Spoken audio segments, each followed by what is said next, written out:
Ikalawang batch naman ng relief operations mula sa Naga at Camarines Sur dumaong na sa Leyte.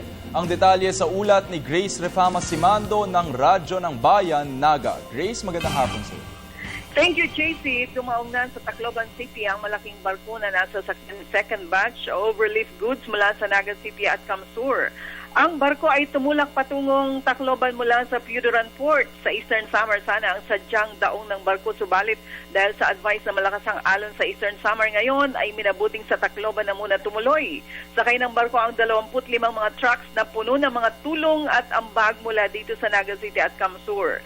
Ang mga trucks na ito ay maglalakbay patungo sa mga bayan ng Ormoc, Giwan, Palo, Basay, Balangiga at iba pang mga bayan na labis ding pinahirapan ng bagyo. Sa ngayon, ang pinaghahandaan na naman ng People's Council ay ang pagre-repack ng third batch ng relief goods na nagkakahalaga ng mahigit 1 milyong piso na katatapos lang na aprubahan ng Sangguniang Panglungsod. Kasama na rin ang mahigit din sa 1 milyong donasyon mula naman sa Rotary Club of Camarines. Grace Refama Simando para sa Telebisyon ng Bayan.